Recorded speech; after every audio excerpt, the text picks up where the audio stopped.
Hey y'all, welcome to today's video. In today's video, I'll be discussing Larry Hogan potentially running for Senate in Maryland, and this would be a very, very bad thing for the Democratic Party because we can discuss whether or not he's going to win. But if he were to win, I think at this point the GOP probably already.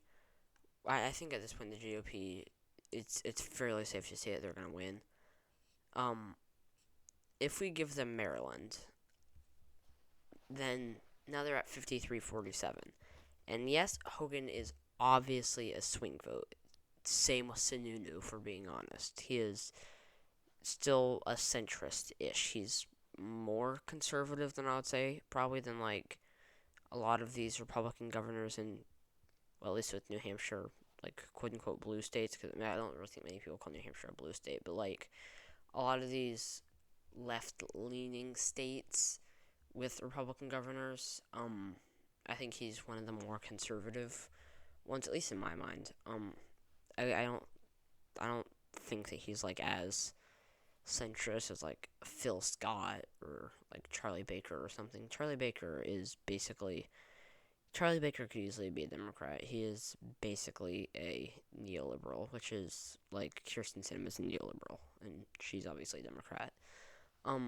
But regardless, I think neoliberals are actually in like a bit of a tough place in terms of like party registration, because if you register with the GOP like Baker, you're gonna get called a rhino. If you register with the Democrats, you're gonna get called a dino, or at least probably with each party. I mean, like there's probably some way in which you wouldn't, but like you probably would. But now I'm talking about how party like identification is tough for neoliberals. Anyways, Sununu and Hogan would probably yes both be swing votes. That's still better for the GOP. I mean, we talk about swing votes or whatever, but we would. This is all hypothetical, and I don't really see many people talking about swing votes because I don't really see people talking about this much. But in the scenario, yes, they're both swing votes, but it's better for the GOP than a safety vote and like a lean, likely D vote. It's gonna be votes that the GOP, or they're gonna be votes that the GOP is probably gonna spend a lot. Honestly, maybe even Brnovich as well.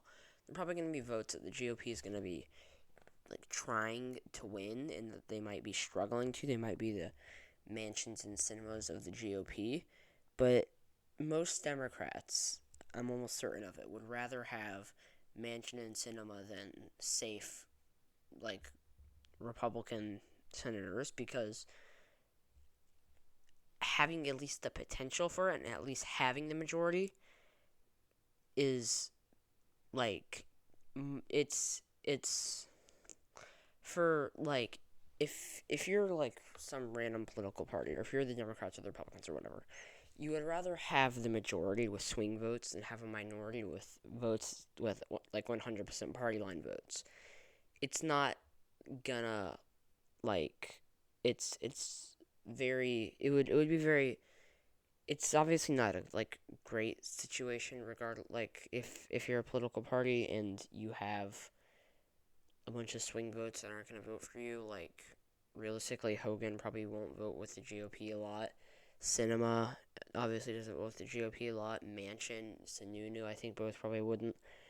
Sununu wouldn't, at least probably, but they're still like having a moderate who's gonna vote against your party is and having a majority, regardless. Like we can talk about the Democrats or Republicans, it's better for your party than having the minority with party line votes. But now I was talking about that. So, anyways, discussing how you would actually do. Just give me a few seconds at least, probably like less than 10. Okay, I think that might have actually taken me a tiny bit more than 10 seconds, but whatever.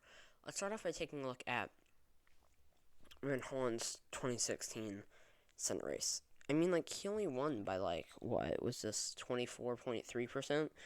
Even if you give him the, Green Party votes, that's, what, 27.6%?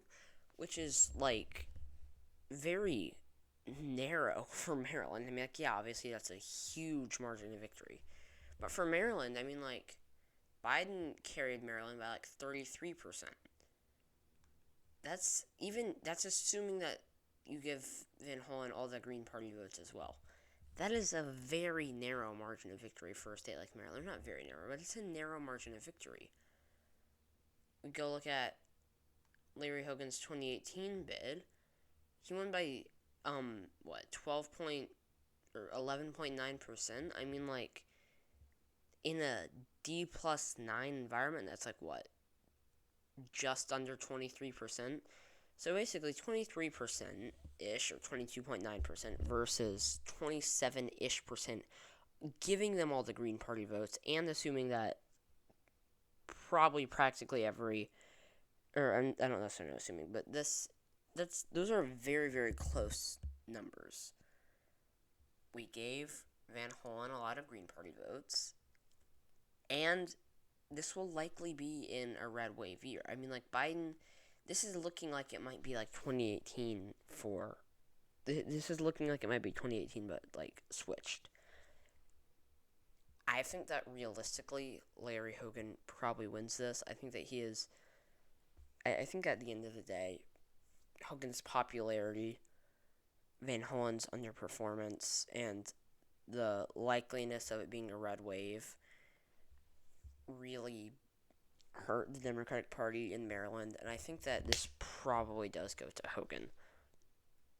Whether or not he decides to run, that can be debated. I think it's kind of like. I think it's kind of weird to be like, yeah, I might run, and be like, actually, no, I don't think I'm gonna. That's just, I don't know. That might just be me, but So, yeah, thank you guys so much for watching this video. If you enjoyed it, please leave a like below. Stay tuned for my next video. Subscribe to the channel if you haven't already. Please comment your suggestions down below, and I hope to see you all in my next video. Bye!